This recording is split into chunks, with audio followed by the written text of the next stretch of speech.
What's going on, guys? It's Brandon back here again today for another BFR. As I think I just drew on myself on accident with this pen, so that's fantastic. Game 81 against the Montreal Canadiens was in Montreal. Montreal had a chance to clinch the playoffs, and they don't.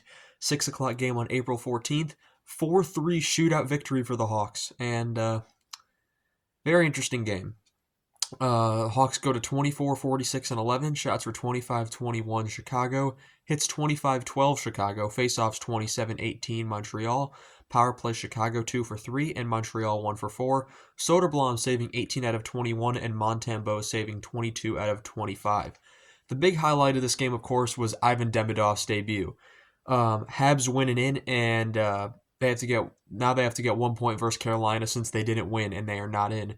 With Columbus very hot on their trail now, they've given up almost an 8 point lead in the span of about a week and a half. There's also Ryan Green's debut, very definitely something that flew under the radar. One of the Blackhawks prospects, I believe he was a second or third round pick in 2022, if I remember correctly.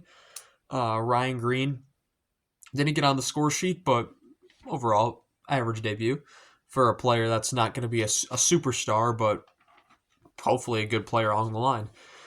First period, 14 minutes, Montreal gets on the board first, and it's Alex Newhook's 15th of the season, and Demidov with the setup. And I will say, after watching this game, Demidov is going to be an absolute star in this league. That's his first point in the NHL from Armia to make it 1-0. And 6:28, Demidov says, I'm just going to do it myself this time. First NHL goal for Ivan Demidov. First of the season, of course, from Armia and Matheson to make it 2-0.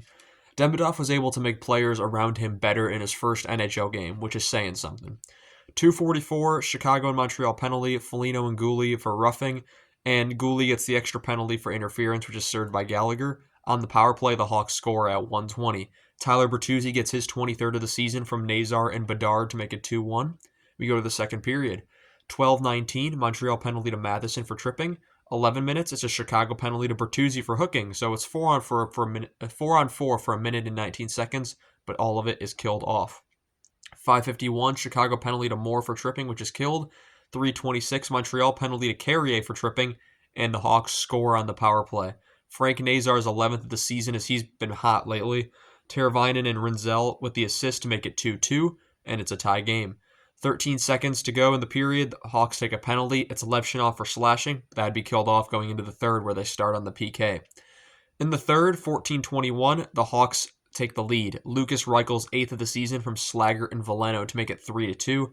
Hopefully, going into his final year of his deal next season, Reichel can really put some work together and prove that he's not going to be a fourth liner or AHLer for this full career. You want to see him get that middle six time, hopefully work his way into the top six. But the way the Hawks prospect pool is looking right now, you might have some. The forward core could use a bit of work, but currently the D core, you got too many defensemen, which of course will be coming in the post-season video. Not post-season, meaning once the season's over, I'll talk about the Hawks roster. 3:48, Chicago penalty to Murphy for holding, and that was all Montreal needs at 2:57. Power play goal to Uri Slafkovsky with his 18th of the season. Caulfield and Hudson to make it 3-3. Lane Hudson, what a story. Is that Lane Hudson or is that Cole Hudson? My mind's just blanked for a second. It is almost midnight. I'm exhausted. I've been working all day. I don't know. Overtime, I didn't have a chance to watch the game. I mean, I was at work, so I was hearing it out, but I didn't have my notepad, so I wasn't taking notes. Caulfield has the first shot of the shootout. That's missed. Nazar, this was bizarre. I saw this part. So Nazar goes, and it looks like he misses the net, and the puck kind of just disappears, and the refs say, okay, Laine, it's your turn. Well, after Laine goes and misses, the NHL calls for a review, and it turns out Nazar's shot went into the back of the net. So as the Hawks are going in their second shot, about thinking they're going to be looking for a 1-0 lead, they're all of a sudden up 1-0, and everyone's kind of like, what just happened? And it was a good goal, but Teravainen does not make it 2-0. He doesn't win it, so Suzuki gets a chance, and it goes. If Soderblom gets it with his pad, it bounces off the crossbar and out. So the Hawks steal one in Montreal after being down 2-0, and in Steele, they actually played pretty well. And Montreal still not in the playoffs, which is something we could talk about. in the next video. I want to thank you all so much for watching this video, and I shall see you all in the next one. Have a good one.